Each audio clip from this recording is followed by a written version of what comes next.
Hello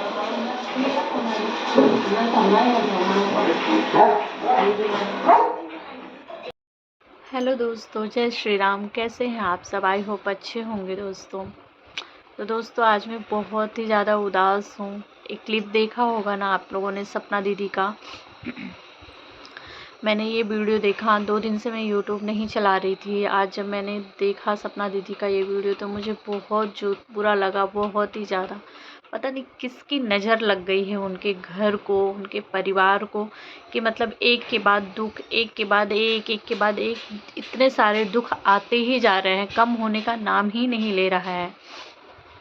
अभी अभी दोस्तों 1 महीना पहले सपना दीदी को पैर में चोट लग गया था, प्लास्टर लगा हुआ है, देख सकते हो आप लोग। वो बिल्कुल अच्छे तरीके से चल भी नहीं पा रही। उनके मम्मी पापा देखने के लिए आए थे तो मम्मी ने पूछा भी था कि कब चलोगी, कब आओगी घर। तो उन्होंने बोला था कि फरवरी मार्च तक आऊँगी, क्योंकि अभी अंशु का एग्ज़ाम चल रहा है, बोर्ड एग्ज़ाम है इस साल अंशु का। लेकिन फिर अचानक से उन्होंने 5-6 दिन बाद एक वीडियो डाला जिसमें वो बहुत ज़्यादा रो रही हैं, बहुत ज़्यादा रो रही हैं। कुछ चीज़ें उन्होंने कही, उन्होंने कहा कि मतलब जिस परिवार को, जिस घर के लिए उन्होंने मायका छोड़ दिया, जिसके लिए उन्होंने अपना मतलब एक औरत की ज़िंदगी में कैसे जी जाती है वो तक छोड़ दिया। उन्होंने अपनी खुशियों को भी आगे नहीं रखा परिवार के लिए। वो परिवार उन्हें क्यों नहीं समझ रहा है, उनके दुखों को क्यों नहीं समझ पा रहा है। उन्होंने ऐसा अपने वीडियो में बोला था। स्पष्ट तो नहीं कहा था कि उनके साथ क्या चल रहा है, उनकी ज़िंदगी में क्या हो रहा है करके, पर मतलब बोला जैसे समझदारों के लिए थोड़ा इशारा भी काफ़ी होता है करके। उससे हमें ना, मुझे तो बहुत ज़्यादा दुख हुई, क्योंकि वो अगर 10 मिनट की वीडियो में ही खुश होती हैं, भले ही वो अपनी असल ज़िंदगी में उतनी खुश नहीं है जितनी वो वीडियो में दिखाती, लेकिन ऐसा लगता है चलो 10 मिनट के लिए सपना जी खुश तो हुई करके। लेकिन फिर वो इतना उस वीडियो में रो रही थी, इतना उनको कोई नहीं समझ रहा है। उनको लगता है कि मतलब एक बोलते ना, एक लड़की को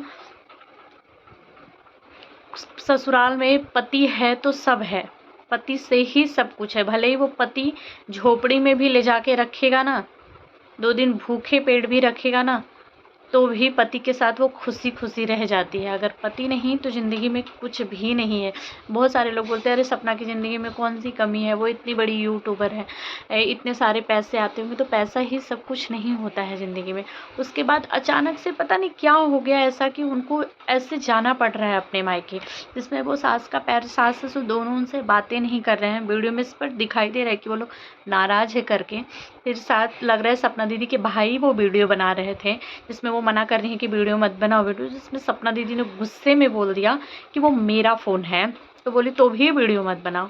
और वो फिर सास उधर चली गई। मतलब पहले ऐसा होता था कि जब भी सास बहू, जब सपना दीदी अपने मायके जाती थी या कहीं भी जाती थी तो सास उनको गले लगाती थी, वो अपने सास के गले लगती थी करके, बोलती ही थी कि मतलब हम लोग ही एक दूसरे का सहारा है। लेकिन ऐसा क्या हो गया कि उनको अचानक से मायके जाना पड़ा। सास इतनी ज़्यादा गुस्से में है कि हर वीडियो में सपना दीदी के साथ आती थी, खुश रहती थी, जो भी खुश रहती थी या दुखी रहती थी, जो भी रहता था रोती ही थी, पर वीडियो बनाती थी तो वो रहती थी वीडियो के सामने। लेकिन ऐसा क्या हो गया कि मतलब पैर भी नहीं छूने दे रही हैं और वीडियो को भी मना कर रही हैं।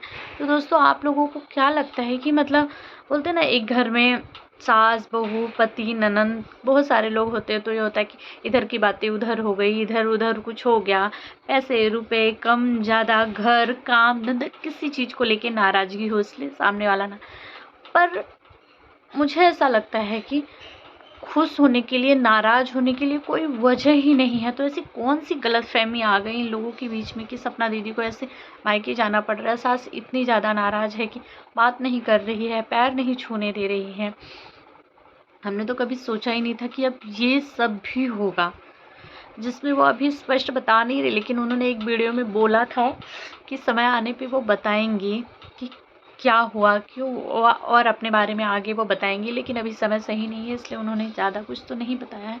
चाहती तो सपना दीदी एक क्लिप को काट सकती थी, वीडियो भले ही बन गया था लेकिन इसे नहीं दिखाती, लेकिन उसके बाद भी उन्होंने ये क्लिप डाल दिया।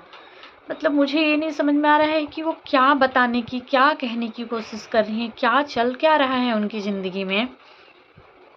इतने सारे दुख तो आगे जो बहू इतनी सुलझी हुई कि बोलती है कि अब ये सास ससुर तो मेरे हैं, ये मेरे ही भरोसे, इनके बेटे जाने के बाद सब कुछ मुझे ही करना है। जो सास इतनी सुलझी हुई कि मतलब ऐसा लगता है कि मेरे राजवीर जी, सूरज जी यही हैं, इनमें ही वो देखती हैं, हमेशा उनको गले लगाती हैं, सब कुछ करती हैं। जब उनके पैर में चोट लग गया था, भले ही वो ऊपर के कमरे में रहती थी, पर उनकी सास ऊपर कमरे में उनको देखने तक नहीं गई।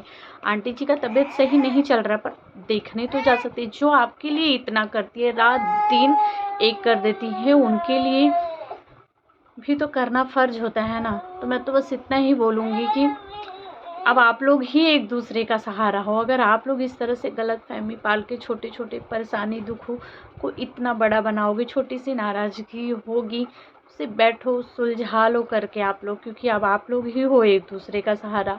नहीं तो ये बात बढ़ते, बढ़ते, बढ़ते बढ़ जाएगी। और पता है, सुलझाने वाला कोई किसी के घर में नहीं मिलता, लेकिन आग लगाने वाले बहुत लोग मिल जाते हैं घी में। और इस घर में कोई आदमी, अगर आज सूरज जी होते या राजवीर भैया होते, तो शायद ऐसा नहीं होने देते। अगर कुछ उनके रहने पे भी तो कभी ना कभी कुछ तो कुछ हुआ होगा ना, सास बहू या परिवार के बीच में। लेकिन कभी उन्होंने ऐसा नहीं होने दिया। कभी हमारे वीडियो के सामने सपना दीदी इतना, यहाँ तक कि राजवीर भाई के, सूरज भाई के जाने के बाद भी हमने उनका इतना रोते हुए वीडियो नहीं देखा जितना इस टाइम देख रहे हैं हम। तो दोस्तों, आपको क्या लगता है? बोलते ना, एक औरत की ज़िंदगी में शादी के बाद सच में बहुत सारे उतार चढ़ाव, दुख, परेशानी आते। उसमें होता है ना कि कुछ चीज़ें इंसान बता देता है, कुछ चीज़ें किसी से नहीं कह पाता है। इतनी सारी चीज़ें चलती हैं ना कि समझ में नहीं आता है कि किससे कहें। तो आप लोगों को क्या लगता है? अभी तक तो सपना दीदी ने कुछ खुल के नहीं बताया है। हम भी इंतज़ार कर रहे हैं कि बताए वो कि उनके साथ क्या हो रहा है, क्या है उनकी ज़िंदगी में, ताकि हम लोगों के लायक कुछ हो तो हम शायद उनके लिए कुछ कर पाएँ, कुछ बता सकें, हम अपनी तरफ से कुछ दे सकें। तो सपना दीदी, अगर आप वीडियो देख रही हैं तो प्लीज़ ज़रूर बताइए कि आपके साथ क्या हो रहा है, क्यों आप इतनी ज़्यादा परेशान हो, क्यों गई आप अपने मायके, सास ने ऐसे वीडियो के कैमरे के सामने आने से मना क्यों किया, क्या चल रहा है दीदी, प्लीज़ बताइएगा। दोस्तों, आप लोगों को क्या लगता है मुझे कमेंट करके ज़रूर बताइएगा, ताकि मुझे पता चले कि शायद आप लोग समझ पा रहे हैं जो मैं नहीं समझ पा रही हूँ।